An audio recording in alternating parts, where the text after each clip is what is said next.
A Modest Proposal by Jonathan Swift. For preventing the children of poor people in Ireland from being a burden to their parents or country, and for making them beneficial to the public. Background.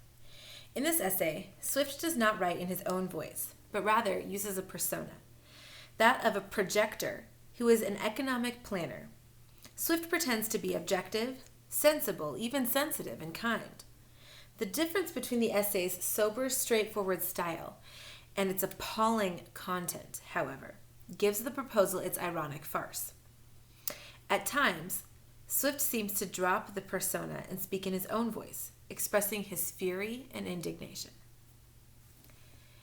It is a melancholy object to those who walk through this great town or travel in the country, when they see the streets, the roads, and cabin doors crowded with beggars of the female sex, followed by 3, 4, or 6 children, all in rags and importuning every passenger for an alms. These mothers, instead of being able to work for their honest livelihood, are forced to employ all their time in strolling to beg sustenance for their helpless infants, who, as they grow up, either turn thieves for want of work, or leave their dear native country to fight for the Pretender in Spain, or sell themselves to the Barbados. I think it is agreed by all parties that this prodigious number of children, in the arms or on the backs or at the heels of their mothers, and frequently of their fathers, is in the present deplorable state of the kingdom a very great additional grievance. And therefore, whoever could find out a fair, cheap, and easy method of making these children sound and useful members of the Commonwealth would deserve so well of the public as to have his statue set up for a preserver of the nation. But my intention is far from being confined to provide only for the children of professed beggars.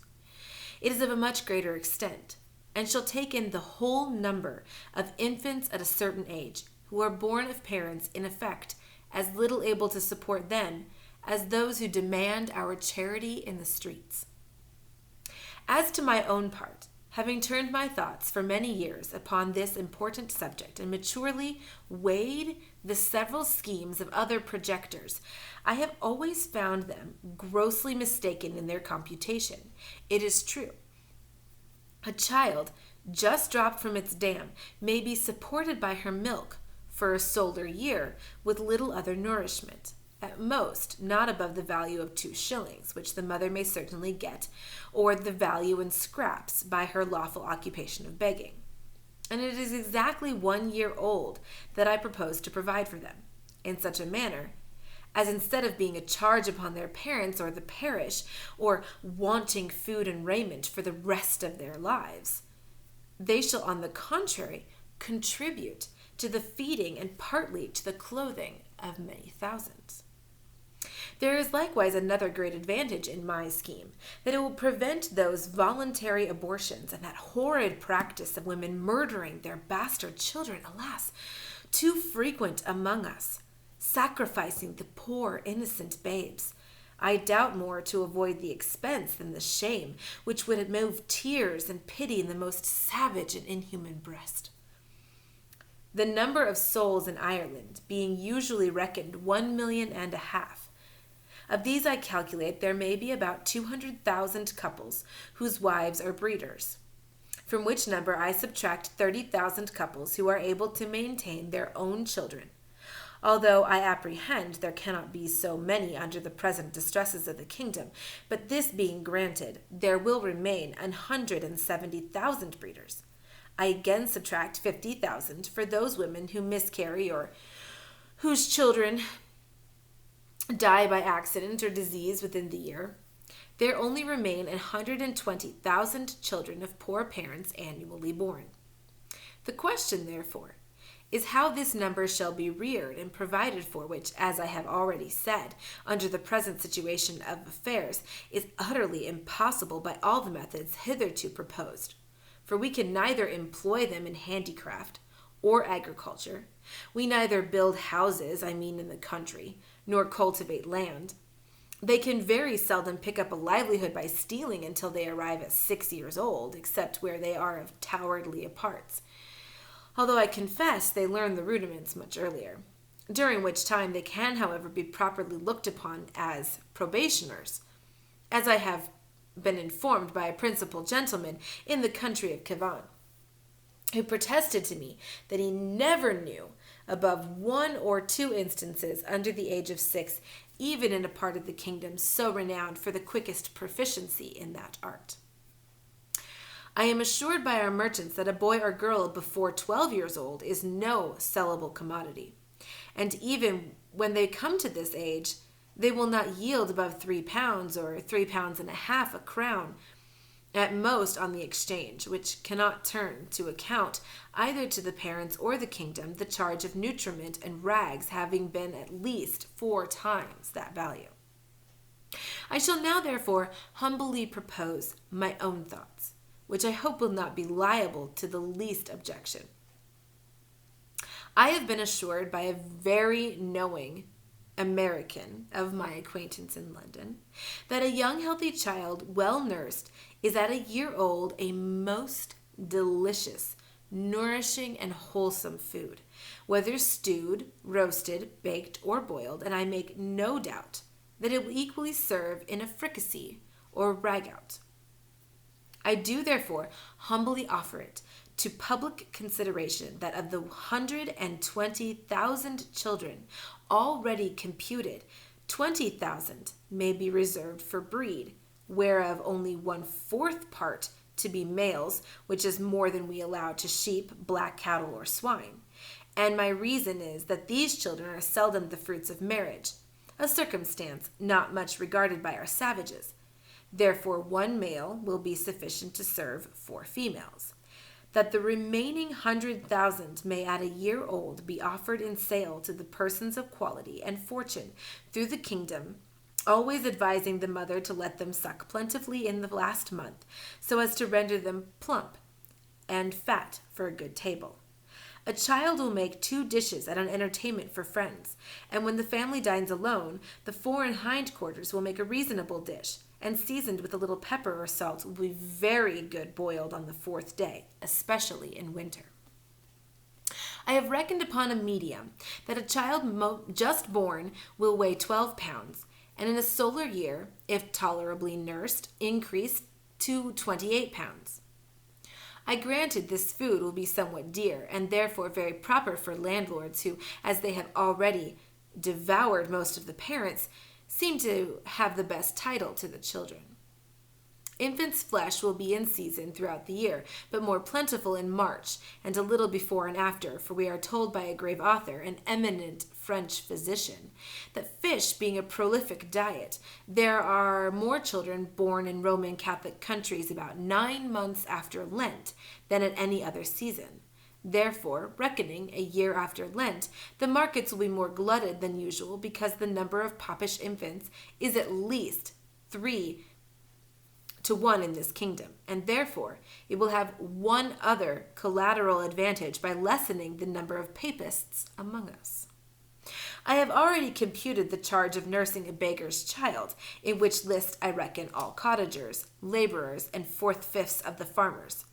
to be about 2 shillings per annum, rags included, and I believe no gentleman would repine to give 10 shillings for the carcass of a good fat child, which, as I have said, will make 4 dishes of excellent nutritive meat,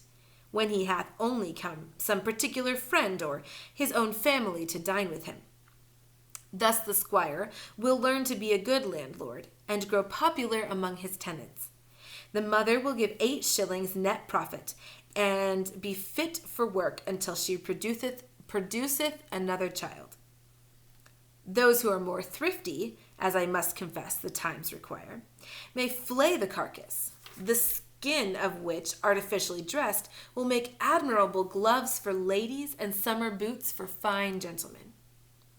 As to our city of Dublin, shambles may be appointed for this purpose, in the most convenient parts of it, and butchers, we may be assured, will not be wanting, although I rather recommend buying the children alive and dressing them hot from the knife, as we do roasting pigs. a very worthy person, a true lover of his country, and whose virtues I highly esteem, was lately pleased in discoursing on this matter, to offer a refinement upon my scheme. He said that many gentlemen of this kingdom having of late destroyed their deer, he conceived that the want of venison might be well supplied by the bodies of young lads and maidens not exceeding 14 years of age, nor under 12, so great a number of both sexes in both country being now ready to starve, for want of work and service.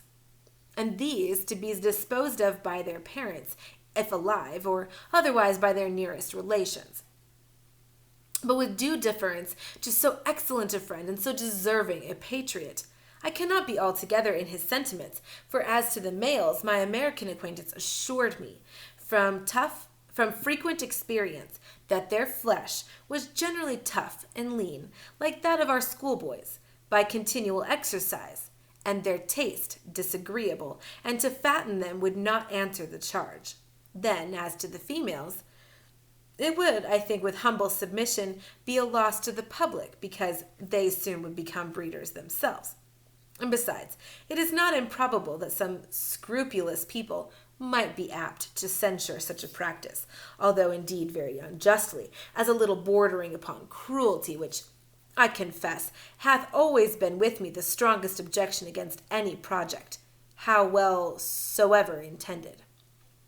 But in order to justify my friend, he confessed that this expedient was put into his head by the famous Salmanazar, a native of the island Formosa, who came from thence to London about 20 years ago, and in conversation told my friend that in his country, when any young person happened to be put to death, the executioner sold the carcass to persons of quality as a prime dainty, and that in his time the body of a plump girl of 15 who was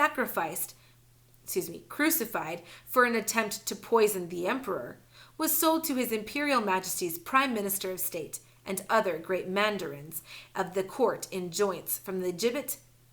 at 400 crowns. Neither indeed can I deny that if the same use were made of several plump young girls in this town, who, without one single groat to their fortunes, cannot stir abroad without a chair, and appear at the playhouse and assemblies in foreign fineries, which they never will pay for, the kingdom would not be the worse.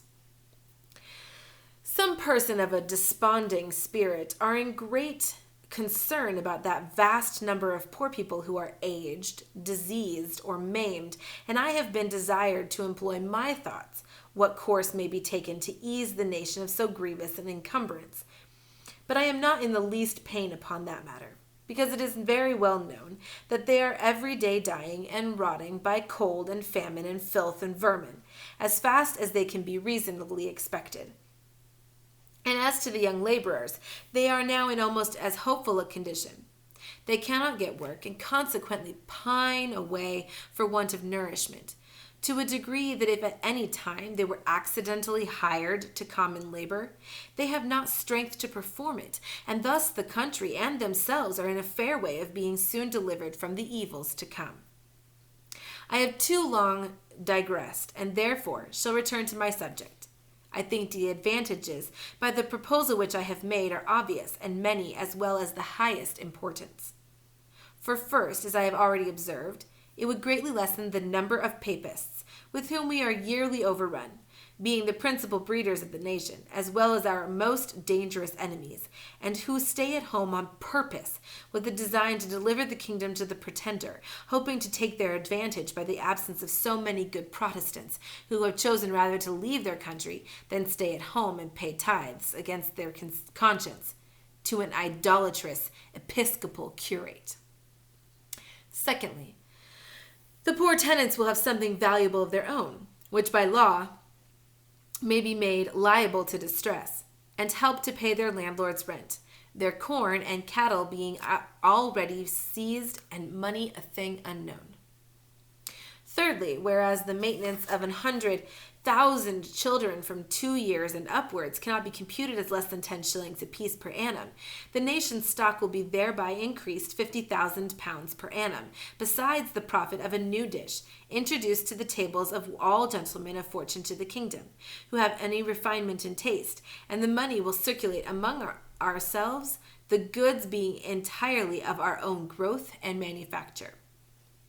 Fourthly, the constant breeders, besides the gain of 8 shillings sterling per annum by the sale of their children, will be rid of the charge of maintaining them after the first year. Filthy, this food would likewise be great custom to taverns. Fifthly, this food would be great custom to taverns, where the vintners will certainly be so prudent as to procure the best recipes for dressing it to perfection, and consequently have their houses frequented by all the fine gentlemen who justly value themselves upon their knowledge in good eating, and a skillful cook who understands how to oblige his guests will contrive to make it as expensive as they please. Sixthly, this would be a great inducement to marriage, which all wise nations have either encouraged by rewards or enforced by laws and penalties. It would increase the care and tenderness of mothers toward their children, when they are sure of a settlement of life to the poor babes, provided in some sort by the public to their annual profit instead of expense. We should soon see an honest emulation among the married women, which of them would bring the fattest child to the market. Men would become as fond of their wives during the time of their pregnancy as they are now of their mares in foal, their cows in calf, or sows when they are ready to furrow. Nor offer to beat or kick them, as is too frequent a practice, for fear of a miscarriage. Many other advantages might be enumerated, for instance, the addition of some 1,000 carcasses in our exportation of barreled beef,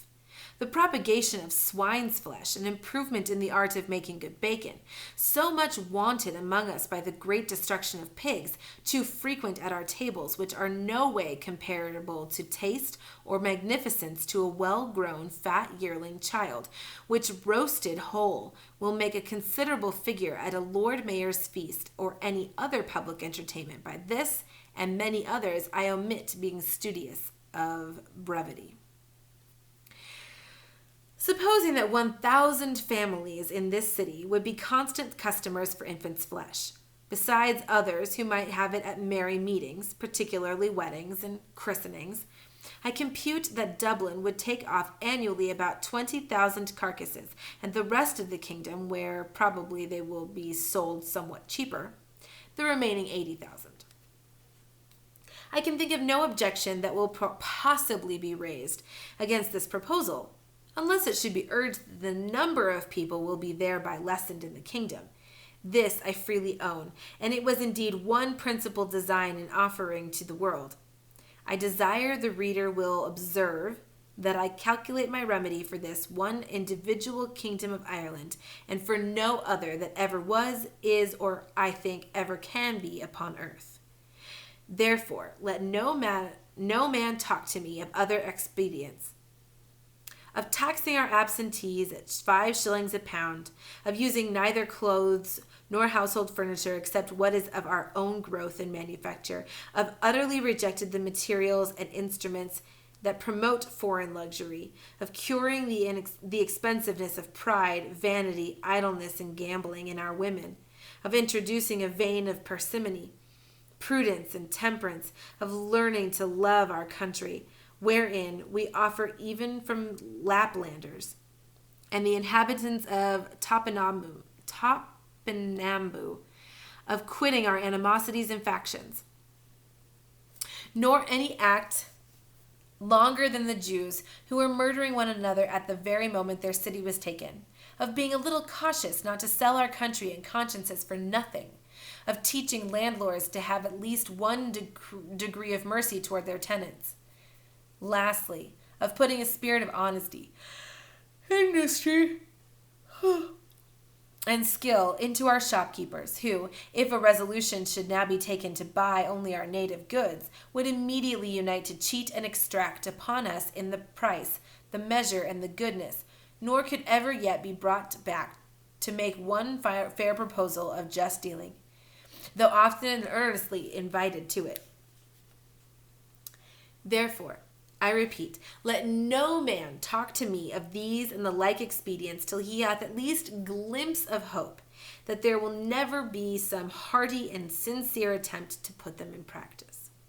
But as to myself, having been wearied out for many years with offering vain, idle, visionary thoughts, and at length utterly despairing of success, I fortunately fell upon this proposal, which, as it is wholly new, so it hath some solid and real of no expense and little trouble, full in our own power, and whereby we can incur no damage in disobliging England. For this kind of commodity will not bear exportation, the flesh being of too tender a consistence to admit a long continuance in salt. Although perhaps I could name a country which would be glad to eat up our whole nation without it.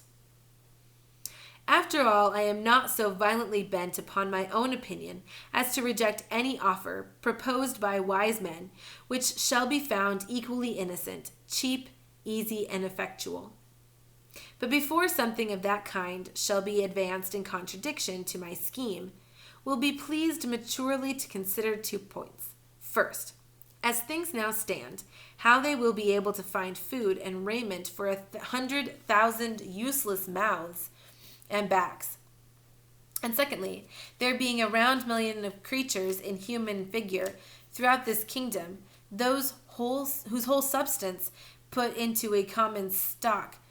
would leave them in debt 2 millions of pounds sterling, adding those who are beggars by profession to the bulk of farmers, cottagers, and laborers, with their wives and children who are beggars in effect.